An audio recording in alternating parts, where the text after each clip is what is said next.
Have the image that you want open in Photoshop. Get your text tool and just click to set your text.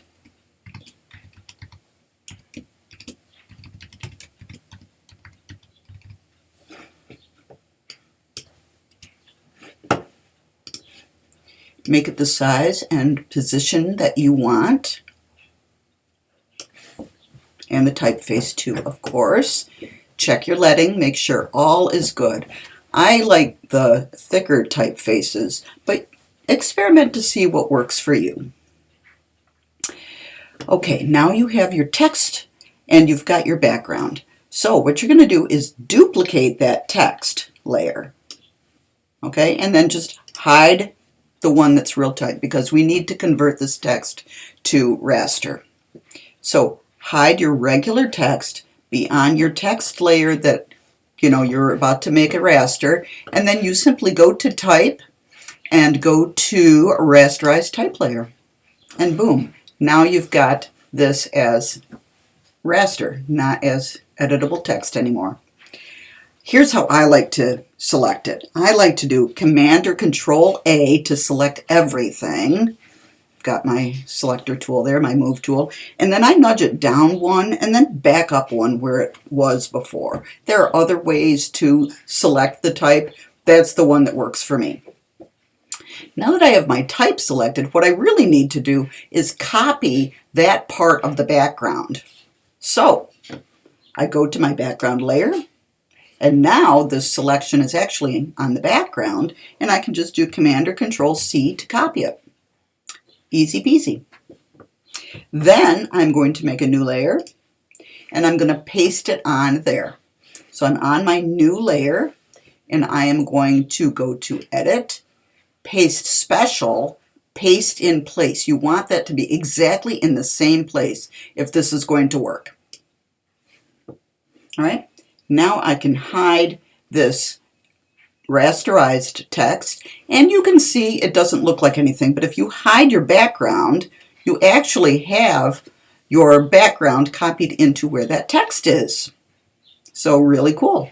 But I like to show the background. I'm going to name this layer Embossed Type so I remember what it is. Okay. And then here's part of the magic. You simply go to Layer, Layer Style, Bevel and Emboss.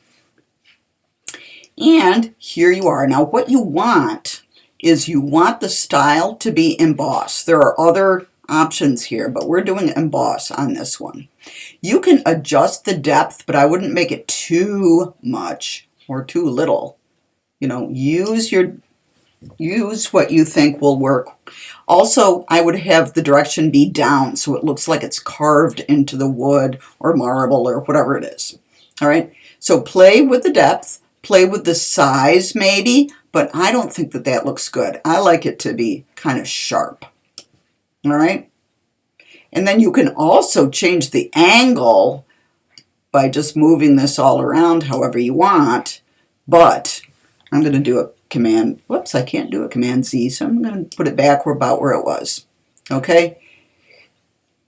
I personally like the light source to be above and on the left. To me, that makes the most realistic effect. But you decide what you want. And then the only other thing I do, I leave the highlight as white. The shadow, you want the shadow color to be like a darker version of whatever your background is. So you can just click on this and you can pick a color that you think looks good. I've been playing with this, so I've got a good color here. But pick a color that matches what the shadow would look like on your background. And you can kind of get a hint if you've got something else like I do on this image. All right, and then just say okay. I keep that as multiply, and I put the opacity all the way to 100. You can experiment with those too. I like to have the highlight maybe down a little bit, but figure out what looks good for you. All right, maybe I can make this a hair bigger. There we go. And just say okay. Now it's looking pretty good. All right, it looks like it's carved in there, but to really make it special, what I like to do is adjust the part of the background that's inside the letters, make it a little darker. All right, I'm on my embossed type layer. I am going to go to Image, Adjustments, Levels, and since I've got these effects right here, it's going to just add it to this one layer, which is awesome. And now, darken the mids a little bit, darken the darks a little bit. You decide what you need to do. But I wouldn't go this far because then it starts looking like a different kind of wood. All right, so play around till it looks good.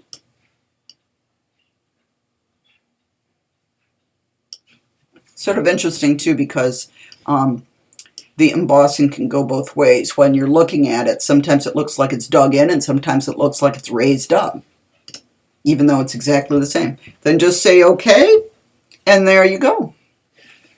Do File, Save As. Put it in your Type Effects folder. I like to give it a good name, like my initials and number and underscore, and then call it embossed type, maybe. Okay. Save it as a Photoshop file with all of its layers.